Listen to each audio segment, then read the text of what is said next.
Surrendering Life to the Tao's Arrangement. Siafeng. Translation edited by Chinyo. Even the four greatest souls, life, and life mentors in human history faced helplessness.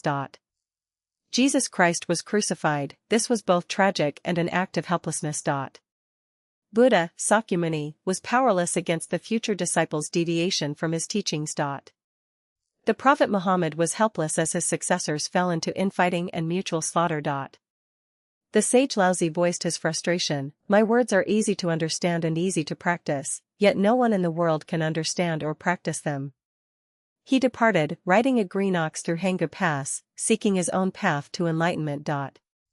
Even Mao Zedong, a great leader with absolute authority and a heart devoted to serving the people, ultimately faced helplessness. Humans are like drops of water in the vast ocean, drifting with the tides. Life is a small program within the grand program of the universe, bound to its laws.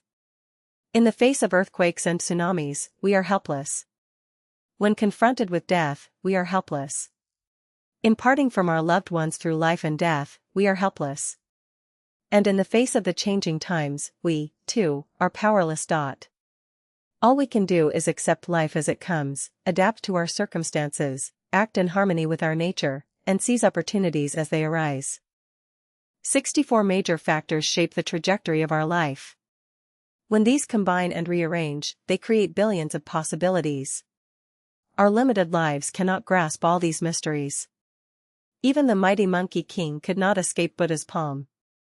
Instead of struggling in vain, it is wiser to follow the Tao.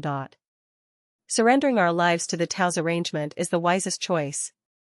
Let fortune and misfortune, longevity and premature death, be guided by the Tao. Leave hardship and adversity to the Tao. Don't force anything, don't cling to anything, don't envy or covet, don't resent the heavens or blame others. Do not become discouraged. Instead, praise the sun and the grass, drift with the breeze, move with the water, and find joy whenever you can. Treat each day as if it were your last. Does this sound too passive? No, this is the path to ultimate freedom and happiness found in returning to simplicity. The mountains remain the same, the rivers still flow, the green hills endure, and life leaves no trace. Sitting in the shade of a tree, legs crossed, drinking wine and chatting about life's simple matters, we immerse ourselves in the Tao, blending into the fabric of life. We seek neither immortality nor wealth, we mind not narrow paths, nor care for others' judgments. With a clear conscience, we watch the clouds rise and fall, and we find peace in the stillness of our hearts.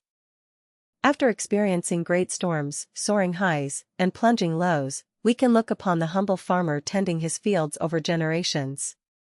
We can listen to the roosters crowing at midnight and the streams gurgling softly.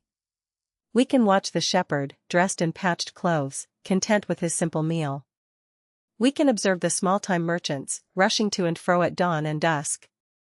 In those moments, an indescribable feeling of joy arises within us. That is truth, that is life, that is beauty, and that is a breathtakingly beautiful scene under the vast sky.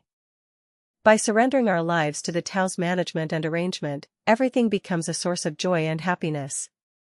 Today, I am happy because I have filled my belly. Last night, I slept well, and I am happy. Right now, I am fortunate enough to sip tea while writing on my computer, and I am happy. When my beloved brings me a plate of sunflower seeds, I am thrilled and happy. The brothers, sisters, family, and lovers in our community joyfully discuss scriptures, love, and life, and I am so happy. My first love, who disappeared for more than 20 years, called and affectionately said, "I hate you." And I am happy. Once thin as a stick, now plump like a happy grandmother, I am joyful. The gentle breeze outside, the soft drizzle, the magpies chirping merrily on the opposite balcony, all these fill me with joy and happiness. There is nothing that does not bring happiness, no time that is not filled with joy, and for this, I am deeply grateful. We have always sought the Tao, only to discover that the Tao is not far from us. The Tao does not abandon us. Fish are in the water, people are in the Tao. The Tao is within us, around us, in our daily lives, in the myriad forms of existence, in the ever-changing phenomena. Walking in accordance with the Tao is to gain the Tao. To immerse oneself in the Tao, surrendering to its guidance and arrangement, is to gain the Tao. We no longer strive to control anything, nor do we fantasize about a successful life, desire to live ahead of others, or hope for a better life than others. We no longer exhaust ourselves trying to possess anything. We can simply be a humble blade of grass in the wilderness. As long as there is a drop of dew, I will sing. As long as there is a breeze, I will dance. As long as there is a ray of sunlight, I will shine brightly. And when a few birds fly across the blue sky above my head, I will be filled with joy and bless them. I came from the Tao and will return to the Tao. From simplicity to greatness is easy, from greatness to simplicity is not. The journey, the striving, the climbing turn out to be a descent, a return from complexity to simplicity, from luxury to plainness, from age to innocence, from the many to the infinite. Am I foolish? Perhaps. Am I not foolish? Perhaps. When we feel sad and troubled, when we are anxious and restless, when we are heartbroken by life's difficulties, or when our desires are unfulfilled and we furrow our brows in frustration, why not simply surrender our lives to the Tao's management and arrangement? It will open up a new and magnificent picture of life.